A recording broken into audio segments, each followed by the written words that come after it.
নারায়ণগঞ্জে আইসা যেটা দেখলাম, এখানে অনেক বাইক ফ্রিক লোকজন আছে। শুনছি যেটা যে 10 এরিয়া নাকি আগে খুব ক্রাইম হইতো, মানুষজন খুব একটা বেশি যাওয়া আসা করতো না। আমার আমার জন্য আসসালামু আলাইকুম everyone, welcome to my Facebook page and my YouTube channel. আশা করি সবাই ভালো আছেন। আলহামদুলিল্লাহ আমিও ভালো আছি, আল্লাহ ভালো রাখছে। মানে ফিজিক্যালি ভালো আছি আর কি, বাট মেন্টালি একটু ডিস্টার্বড, একটু ট্রমার মধ্যে আছি। কেন রিজনটা নতুন করে বলার কিছু নাই। তো অনেকের মধ্যে পেজের মধ্যে নকটক করছেন, মেসেজ দিয়ে খোঁজ খবর নিচ্ছেন যে আমি ঠিকঠাক আছি কি না। এজন্য আপনাদেরকে অনেক অনেক ধন্যবাদ যে অ্যাটলিস্ট আমাকে নিয়ে আপনারা চিন্তা করছেন। আলহামদুলিল্লাহ আমি ঠিক আছি, ভালো আছি, সব কিছুই ঠিকঠাক আছে আল্লাহর রহমতে। বাট একটু দেশের অনগোয়িং সিচুয়েশন নিয়ে একটু ওয়ারিড। আর এখন ঘটনা হচ্ছে আমি আসি এখন হচ্ছে আপনার নারায়ণগঞ্জে। এটা বেসিক্যালি নারায়ণগঞ্জ সিদ্ধিরগঞ্জ, এই জায়গাটার নাম খুব সম্ভবত 10 পাইপ এলাকা। অ্যান্ড এখানে আসছি আমার রিলেটিভের বাসায়, মানে আমার খালামনির বাসায়। আর জায়গাটা বেশ সুন্দর। নারায়ণগঞ্জের কেউ থাকলে একটু কমেন্ট করে জানাবেন। আর অনেক দিন পরে পেজের মধ্যে ভিডিও দিলাম, অনেক দিন ভিডিও দেওয়া হয় নাই, তো এই জন্য আর কি সরি সবাইকে। আসলে ভিডিও করার মতো মন মানসিকতা বা ভিডিও এডিট করার মতো মন মানসিকতা ছিল না বা নাই।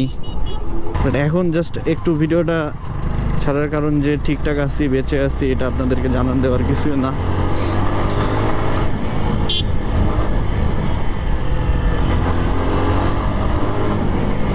তো প্লেসটা মোটামুটি সুন্দর আল্লাহর রহমতে, এই যে এই সাইডটা।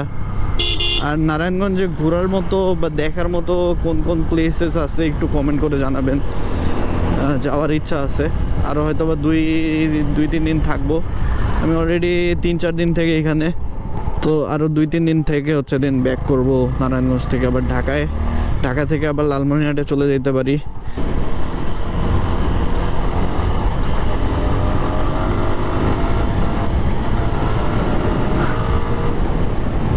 রোডটা কঠিন, পুরাই কড়া একটা রোড। ওভারঅল এই এরিয়াটা খুব বেশি বড় না, ছোট একটা এরিয়া, জাস্ট ছোটোভাবে এক্সপ্লোর করছি কাল পরশু।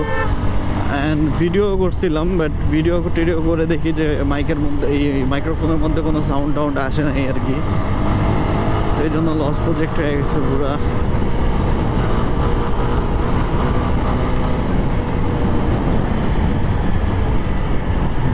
Nice such a nice place. এখানে সবাই আড্ডা দেয়, জাস্ট লাইক আমাদের ধরলা ব্রিজ। একটা নৌকা নিয়ে ঘুরতে পারলে ভালো লাগতো।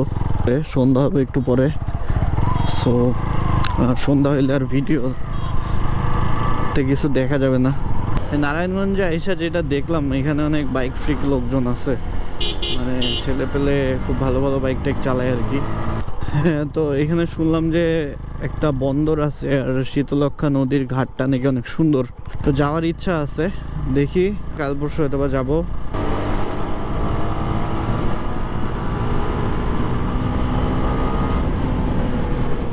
এই যে সেই বাপরে বাপ, এই ভূতের বাড়ি সব থেকে মানে ভয়ঙ্কর না, এটা ফানি। এটা যাই দেখি একটু কত দূর যাওয়া যায়। শুনছি যেটা যে 10 এরিয়া নাকি আগে খুব ক্রাইম হইতো, মানুষজন খুব একটা বেশি যাওয়া আসা করতো না। এগুলো জাস্ট বিলের মতো মনে হয়, মাছের প্রজেক্ট, তারপর এখানে নৌকা টোকা চালানো যায় আর কি।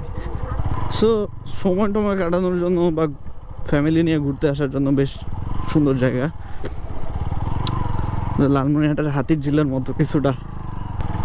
এদিকে কত দূর যাওয়া যায় এই হ্যাভ নো আইডিয়া, দেখি কি অবস্থা। বাট রোডগুলো তো ভালো না। কাজিনদের কাছে শুনছি যেটা যে 10 এরিয়া নাকি আগে খুব ক্রাইম হইতো, মানুষজন খুব একটা বেশি যাওয়া আসা করতো না। বাট এখন সেফ।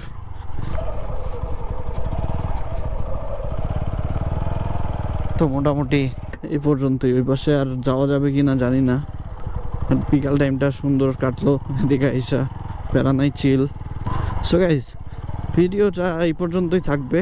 সবাই ভালো থাকবেন, সুস্থ থাকবেন। আমার জন্য দোয়া করবেন। গেছিলাম এখনই, সরি যারা ইউটিউবে দেখতেছেন ভিডিওটা, চ্যানেলটাকে সাবস্ক্রাইব করে দিবেন। Thanks for watching the video.